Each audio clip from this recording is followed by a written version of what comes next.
황교안 나경원 체제에서 강경투쟁을 했기 때문에 우리가 총선에 졌다. 천만에. 그때 강경투쟁할 때 광화문 나가보셨습니까? 아카데미상 시상식 하듯이 투쟁을 했어요. 소위 거기에 나왔던 당 지도부들은 절박감이 없었어요. 국민이 쳐다보기에 야당이 투쟁을 하면 절박감이 있어야 돼요. 그래야 동조를 해요. 그런데 광화문에서 투쟁을 할 때 언론에 비치기에 그 손 흔들면서 무슨 아카데미 시상식 하듯이 그런 식으로 투쟁을 하니까 국민들이 싫어하는 겁니다. 지난번에 황교안 나경원 체제에서 강경투쟁을 해서 국민들이 등을 돌렸다. 난 그렇게 보지 않습니다. 강경투쟁가 아니고 그건 투쟁을 많은 거죠. 신용만 낸 거죠. 대여 투쟁이 없었다. 작년 1년 동안. 대여 투쟁. 예. 아, 이 말소리 잘 안 들립니까? 예. 울려가 그런 거구나. 예. 예. 울려가지고. 아, 죄송합니다. 그러니까 예. 대여 투쟁을 어떻게 했으면 좋겠느냐? 아닙니다. 작년 1년이 대여 투쟁이 없었다고 말씀을 하셨는데, 근데 결과를 봤을 때는 4월 7일 보궐선거에서 저희들이 이제 압승을 하지 않았습니까? 예. 근데 그 부분을 어떻게 그러니까 이게 분리됐다고 볼 수는 없는 거거든요. 그 결과를 이겼기 때문에 그 예. 부분에 대해 가지고 어떻게 설명하실 수 있을까? 보궐선거 압승을 했는데 어떻게 설명을 하느냐? 그러니까 그때 대여 투쟁이 없었는데도 불구하고 이겼으니. 예. 그건 그 내 부분- 이야기를 할게요. 네네. 지난 보궐선거는 반사적 이익입니다. 정치판에서 제일 중요한 거는 자기가 잘해서 득표하는 경우는 별로 없어요. 상대방 실수로 이기는 경우가 상당히 많습니다. 지난 보궐선거의 본질은 LH 사태. LH 사태고 정부에 대한 불신이 극에 달했던 게 LH 사태입니다.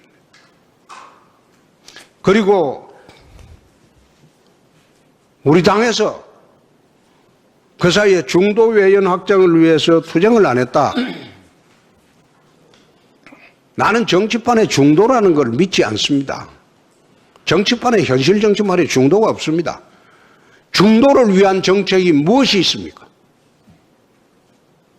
중도라는 개념은 스윙보트 계층입니다.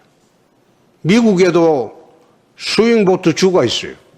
선거할 때마다 7개 주의 향배가 대통령 선거를 좌우합니다. 그게 스윙보트 주라고 해요. 중미국에는 중도라는 개념이 없어요.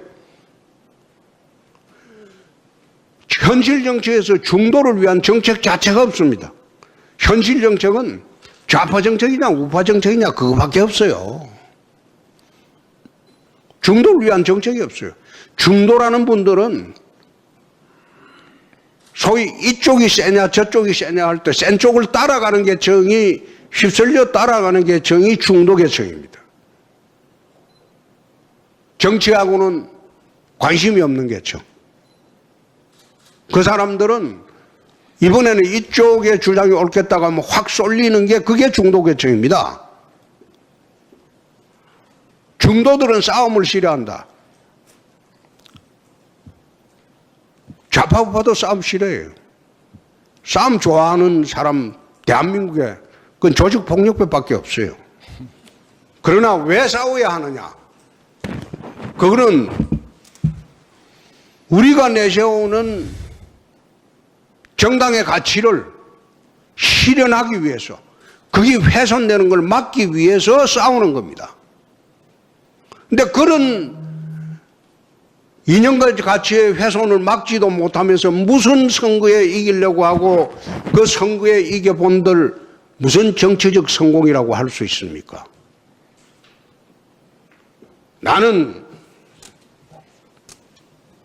황교안 나경원 체제에서 강경투쟁을 했기 때문에 우리가 총선에 졌다. 천만에. 그때 강경투쟁할 때 광화문 나가보셨습니까? 주당 깔고 아카데미상 시상식 하듯이 투쟁을 했어요. 소위 거기에 나왔던 당 지도부들은 절박감이 없었어요. 국민이 쳐다보기에 야당이 투쟁을 하면 절박감이 있어야 돼요. 그래야 동조를 해요.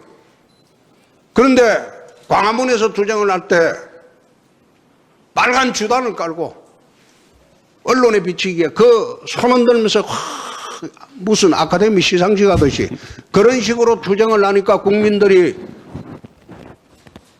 싫어하는 겁니다. 야당은 가진 것 없고 그리고 짓밟히고 힘든다는 게 대한민국 정치 현실입니다. 그럼 이것을 국민들이 제대로 느끼게 처절한 투쟁을 해야 되는데 그런 투쟁을 하지 않았다. 황교안 나경원 체제하에서. 그래서 국민들이 했고 지난 총선에 참패한 것은 막장공천의 탓이다. 지난 총선에 안 보십시오. 공천할 때 여러분 그 수도권 공천 어떻게 했습니까? 전국 공천도 어떻게 했습니까? 예? 생판 그냥 뭐 젊은이들 벨트라 이래놓고 전혀 연고도 없는데 과천에다가 딴 데서 뛰는 사람 그거다가 집어 넣어놓고 무슨 선거가 됩니까? 그리고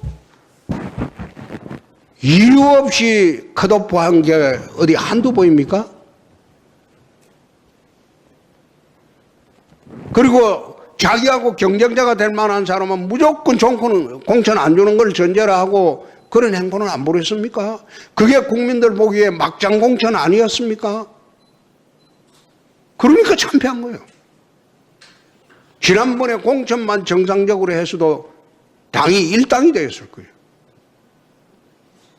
그래서 그런 것을 전부 감안을 해서 당의 노선과 투쟁 방향을 정해야지 지난번에 황교안 나경원 체제에서 강경투쟁을 해서 국민들이 등을 돌렸다. 난 그렇게 보지 않습니다. 강경투쟁가 아니고 그건 투쟁을 많은 거죠. 신용만 낸 거죠. 예를 들어서 문정권 초기에 북한의 김영철이가 내려왔어. 천안함의 복침의 주범입니다. 그때 내가 당대표를 하고 있을 때 우리 장애투쟁 하지 말자고 그랬어. 근데 장제원, 김무성 의원들이 천안함 폭침의 주범을 대한민국의 통일대로로 내려오게 할 수 있느냐.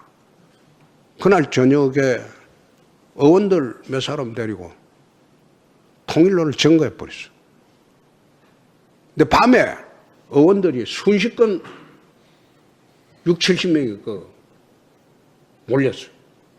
그 영하의 날씨입니다. 밤새도록 시켰어요. 아침 되니까 거기에 10,000명 이상이 모여버렸어요.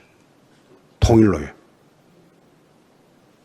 김영철이가 내려오려고 하다가 못 내려오니까 군부대 개구멍 통해서 내려오고 올라갈 때도 우리 통일로로 못 올라가게 지켰어요. 똑같은 개구멍 통해서 올라갔어요.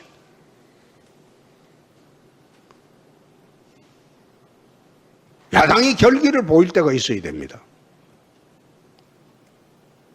근데 그 결기를 보이는 투쟁을 황교안 나경원 체제에서는 한 일이 없었다. 국민들 보기에 그건 장식용 투쟁이었다. 투쟁을 해야 할 시기에 하지 않고 타협해야 할 그 순간에 투쟁하는 바람에 패스트트랙 사건이 생긴 겁니다. 그 패스트트랙 사건이 있을 때 내가 밖에 있다가 하도 안타까워서 황교안 대표 단식장에 갔어요. 청주지검 초임검사로 만난 일에 32년 만에 그 단식장에 처음 본 거예요. 32년 만에 봤죠. 내가 황 대표한테 고생한다. 그런데 이러다가 의원들 다 다친다. 선거법만 막아라. 연동형 비례대표제 이거는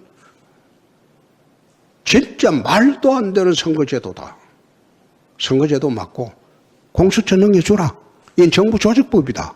저가 집권했기 때문에 정부 조직을 한번 하려고 하는데 우리가 집권하면 공수처법 폐지해버리면 되지 않느냐. 정부 조직을 그래 하려고 하는데 그걸 왜 목숨을 거냐. 의원들 다친다. 민주당에서 그 당시에 선거법만 우리말 들어주고 공수처법만 통과시켜주면 선거법은 안 하겠다고 했어요. 정치라는 게 극렬 타협하는 순간, 극렬 대립하는 순간도 있지만은 타협도 해야 된다. 그게 정치다. 근데 나 알아듣는 줄 알았어요. 근데 결국은 국회의원들 지금도 9명에 10명 기소돼 있죠? 내가 단정적으로 이야기 못하지만 살아나기 어려울 거예요. 힘들 거예요. 우리가 집권해서 어떤 식으로 해결하는 방안이 있으면 모르되 공소 취소하면 모르되 그렇지 않고는 그게 국회 선진화법의 상징입니다. 동물국회 방지법입니다. 근데 그게 첫 케이스로 지금 기소가 됐는데 그 쉽게 살려주겠습니까? 그래서 내가 그때도 그랬어요. 대투쟁할 때는 하고 타협해야 할 순간에는 타협을 해야 된다. 그게 정치다. 근데 그거 안 하고 결국 그래 됐어요. 지금 우리 당이 이 정권은 이제는 떠나는 정권이에요. 떠나는 정권에서 우리 당 지지율이 이 정도까지 올라오는 것은 어느 정권에나 다 있는 일입니다. 어느 정권에나. 잘해서 올라온 게 아니고 그게 반사적 이익이라는 겁니다. 요즘 정치권에서 화두가 되고 있는 게 발광체냐 반사체냐 그 이야기죠. 반사체에 불과하다. 지금은 이걸 갖다가 발광체로 만드는 작업을 어떻게 해야 될 것이냐 그 문제다.